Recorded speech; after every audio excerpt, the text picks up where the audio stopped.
Welcome to the Amplifying Leadership Podcast, a place where my guests and I discuss leadership topics by sharing stories, challenges, and more. My name is Tara Lehman, and I am a partner, coach, and consultant at Twin Life Coaching and Business Services, of which Amplifying Leadership is a division. For our leadership clients, we love to support you with tools, coaching, and learning through our leadership services. To learn more about our Amplifying Leadership division and community, please visit us at amplifyingleadership.ca. Today, I am welcoming Dr. Rebecca Heiss. Rebecca is an evolutionary biologist and stress psychologist who empowers the current and next generation of leaders to live more fearless lives. Welcome to the show, Rebecca. Thanks so much, Tara. I'm super excited to be here. Great. Well, why don't you start by telling us a little bit about your leadership journey or your leadership story? Yeah. So my leadership story begins when I'm 8 years old, if you believe it. Wow. Well, don't say well yet. I was a part of 4-H, right? I always wanted to be an actress. I wanted to be in the spotlight. And so I joined 4-H because I was part of a very, very small community and there weren't a whole lot of theater opportunities to be had. So this was the next best thing. And I could enter public speaking competitions. So I did. Awesome. I entered my citywide competition, right? Everything's going great. I get to county. I make state finals. And at states, something happens because I've had all of this success up to this point. At states, I get so nervous that I never showed up.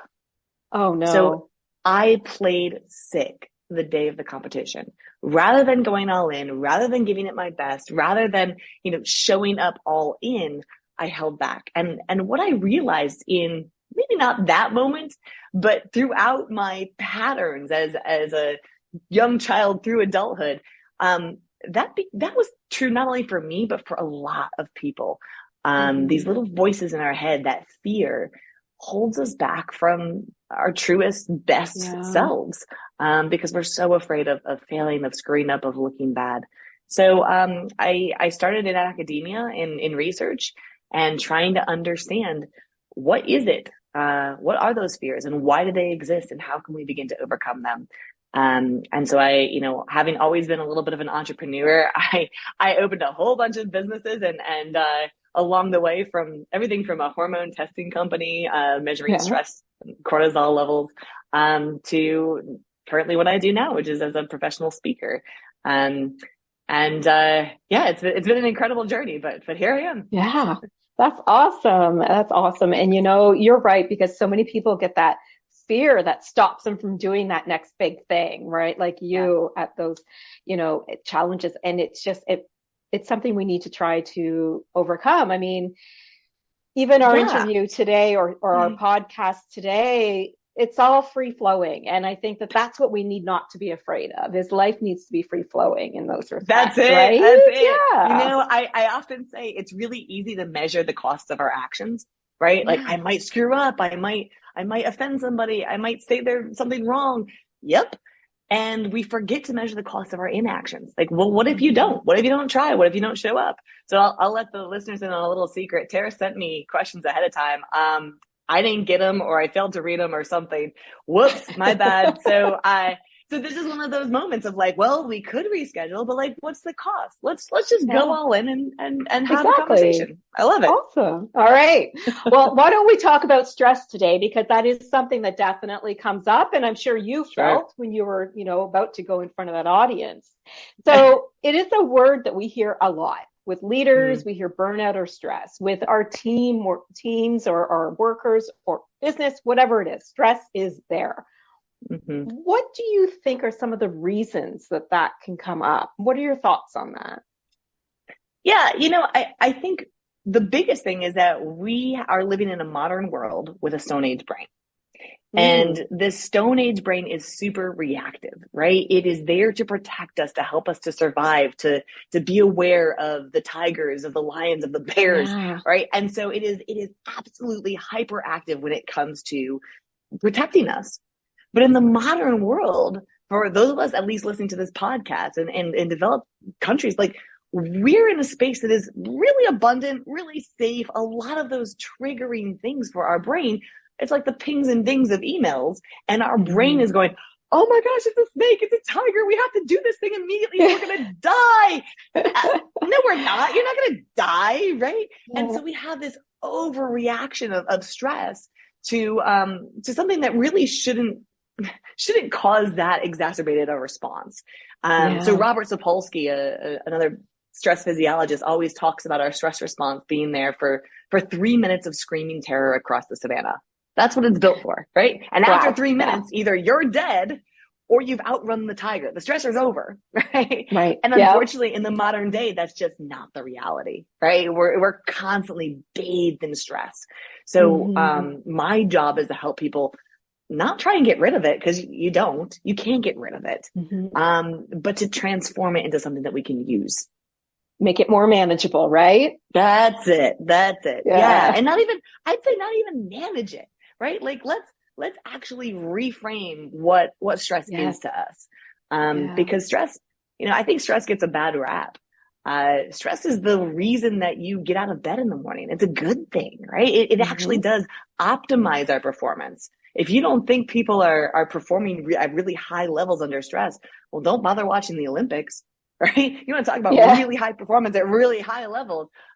These are people that have used their stress to maximize performance. And I think that every human is capable of that. I want to touch back on something you mentioned earlier, about emails, which is interesting you brought that up, because I just did a recording with someone else and we talked a little bit about that too, and the stress that emails cause us. So I was mentioning how I schedule time to read my emails. So it's not, I'm not going to look at them all day throughout the day, because that's just stressful, because other things don't get done, right? Yeah. What are your thoughts on things like that? Yeah. I think that's huge. I think you hit on a really important thing. The modern world, I think we end up with time confetti. So hear me, think about time, like snipped up into all these tiny little sections. You're like, oh, a ping, let me look at that. Okay, now a ding. And it takes, scientists have estimated about 20 minutes to return fully to the task at hand once you were interrupted. So when you think about the number of interruptions that you have throughout your day, whether that's an email coming in or a text message or somebody walking through the phone calls, you're not getting that deep work done unless you schedule and block time. So that's one of my big takeaways for people is absolutely, I have 2 hours of time in the morning that I go through emails. I have an hour of time in the evening that I go through emails. And unless it's an emergency, you're not going to hear from me during the day otherwise, because I've got real work to get done. As convenient as email was at the start, it's really holding us back, I think, at this point. I would 100% agree. I just, at the time that you can spend on one email that you're like, and you read it because you feel like, as you were saying with the dings, and the audience couldn't see you, but you picked up your phone to show. I'm like, how many of us do that? It's like, you know what? Right? My phone is on silent during the day. And then silent. I don't know if you're like me, but like, I've had to adopt the Ohio principle. I'm not sure if you're familiar with this or if your listeners are, but the Ohio principle is only handle it once. Because if you're like me, once that ping goes off, I'll read the email, right? And then I'll put it aside and go back to what I was doing. But then that means I have to go back and reread the email. And then I probably get interrupted again and I don't answer again. And then the third time I'm finally rereading this email in order to respond. Now I've wasted, 3 times the amount of time it would have taken me to just respond. Only handle it once. That is something I learned way back when, before I wouldn't say before the constant stuff, but, I'm older. What a gift. So, what a gift. But I remember the piece of paper. It was even like the mail. If you're going to touch your mail, you're touching it once. Open it, get it done with, deal with it, unless it's something you can't deal with right away. That brings so much stress down, wouldn't you say? Yeah. Absolutely. Yeah, because, as much as we think that we are exceptions to the rule of multitasking, right? We've all heard you can't multitask, right? And yet somehow we're like, I know, nobody can multitask except for me, right? So we make this exception. You're like, yeah, but watch me do the thing. Yeah. So for all of your listeners, I want to challenge you. Can we do something really fun, really quick? Sure, go ahead. I want to challenge you to multitask, okay? Yeah. So out loud, I want you to spell your name and then count to 10. So mine would be REBECCA, 1, 2, 3, 4, 5, 6, 7, 8, 9, 10. Okay? No problem. Yep. Now, I'm going to ask you, Tara, to multitask. I want you to spell your name and count to 10 at the same time, which means for me, it would be R1, E2, B3. You go ahead. Okay. So T1, A2, R3, A4. But you're right. It's like you have to think about it. Yeah, you're saying that, and it takes a lot longer. You're using a whole lot more of your brain because you're switch tasking, right? We know we're not actually multitasking. We're going back and forth between these tasks. And then we're exhausted at the end of the day and going, I didn't get anything done. How did I get? Well, because you spent your whole time trying to spell your name and count. Two very easy tasks that when we try and do together. Yeah, you know, that is a great challenge because it really helps you see that. It really does, right? Yeah. So let me ask you this, because I know that you mentioned earlier about reframing stress. How can we use that as, like, what is that kind of tool that you would use to help empower leaders, you know, to help reduce their stress? What does that look like? So to me, I've coined this phrase as the T-3 technique. This is my big technique, right? T-3 is a 3-step process. The first step is 3 minutes. So again, Robert Sapolsky says 3 minutes of screaming terror. Instead of ignoring the stressor or pushing it aside or like, I'll just deal with that later. I'm not going to deal with it. I'm not going to stress out about that thing. Yeah, right. That's like saying, don't think about pink elephants. Yeah. What do you do? Immediately you're thinking about pink elephants all the time. So give yourself permission to stress out. Set a timer for 3 minutes. Think about all the things that could go wrong. You know, allow your heart rate to come up. Do some jumping jacks with it. Go for a run if you can for 3 minutes, right? Stress out of your gourd. That's great. You're already at a heightened physiological state. You might as well go all in. Then and only then can you begin to come down from that physiological state. If you've ever been in that like moment of panic and somebody says, calm down, right? Like the worst thing. Like, no. No. Because you're in that fight, flight, freeze response. Yeah. Then and only then are you ready to take 2 physiological sighs. So physiological sighs are a specific type of breath that we've shown in the lab to significantly reduce cortisol, your main stress hormone, instantaneously. And it's really simple to do. All you do is you breathe through your nose as deeply as you can. When you get to a point where you can't take in any more oxygen, you open your mouth and go, sip in that last little bit, and then release through your mouth. You do 2 of those, and you're already in a much calmer, more cognitive space where you can finally move on to the last step of the T-3 technique, which is ask a question, get curious. So the fun thing about our brain is that curiosity and fear cannot coexist. I'm going to say it again because it's so important. Like, curiosity and fear cannot coexist. There is literally no brain mechanism that allows for it, because as our brain was developing, right, for 200,000 plus years, nobody had a tiger charging at them and was like, I wonder how many stripes are on it. Or like, how fast is it coming at me? This didn't happen because you got eliminated from the gene pool. So when we force ourselves into a space of curiosity, when we begin to ask questions, what's the best thing that could happen? What would it look like if I don't make a decision? What's the cost of inaction? When we start asking those questions, it moves our brain from a space of fear into curiosity, and we can begin to take steps towards our goal, towards the next thing. I love that. I love it. And I love that you give permission to just let it out for 3 minutes. Gotta have it. If you don't let stress out, you're just going to create toxic atmospheres around you, right? I mean, then you're angry and frustrated, and we've all seen it, right? I hit the reply all, and it's da-da-da-da-da. Exactly. Yeah. But I love that you talk about the breathing and, and the curiosity, because I love those 2 things as well.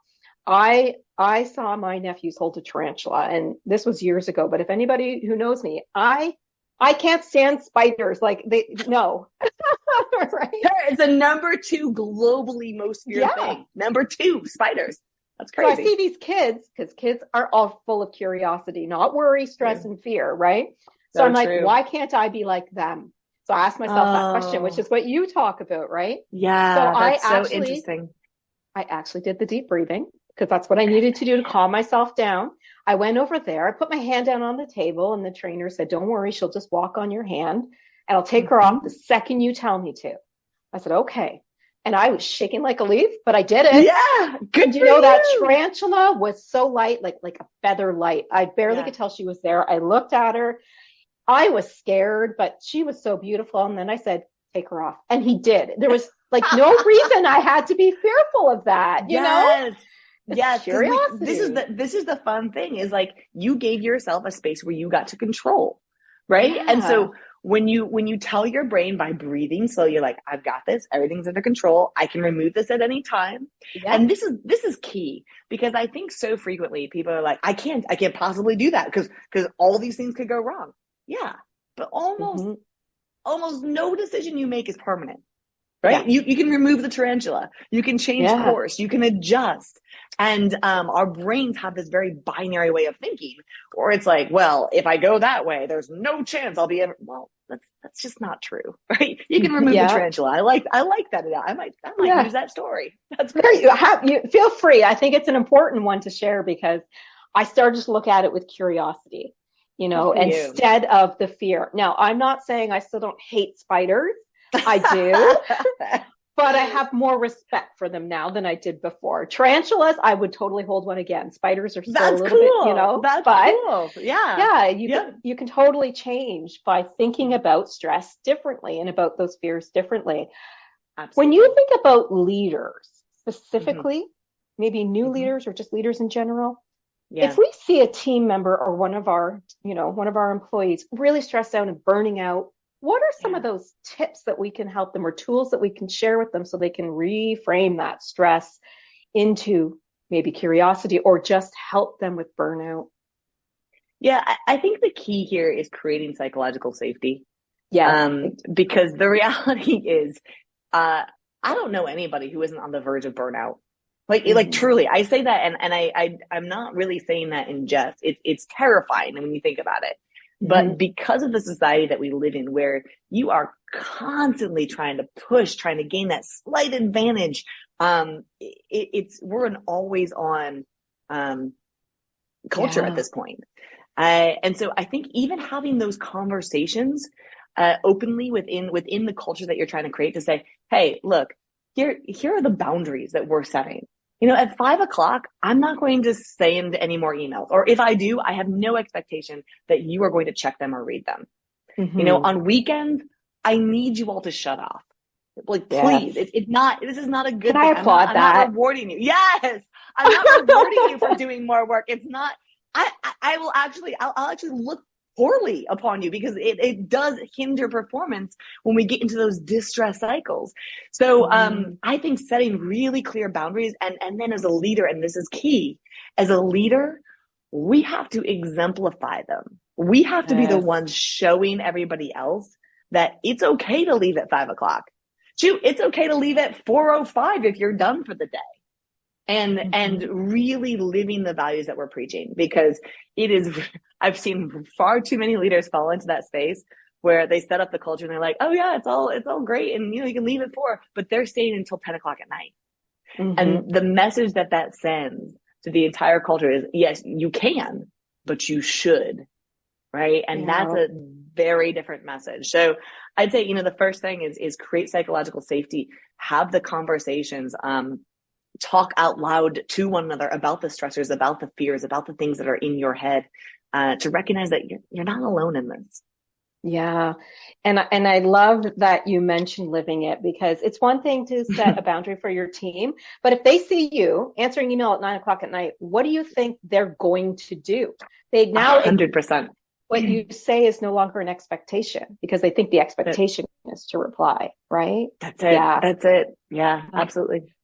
So how can our new leaders set boundaries if they're new, they want to appear like they're always on and that they're always there for their how can we help them with understanding that these types of boundaries are okay? Yeah, I think I think that's a really hard one. Because like you said, they're new, they want to prove themselves. And maybe it comes back to recognizing that you don't have to prove yourself to anyone. Having the Yeah. confidence, I think is one of the most powerful things we can do, to recognize, listen, we've been searching for wizards our whole life to validate us on that yellow brick Mm-hmm. road that we've walked, to say, okay, you're Yeah. enough now, right? As a leader, you're enough now. You've made it to the top. Now you're enough.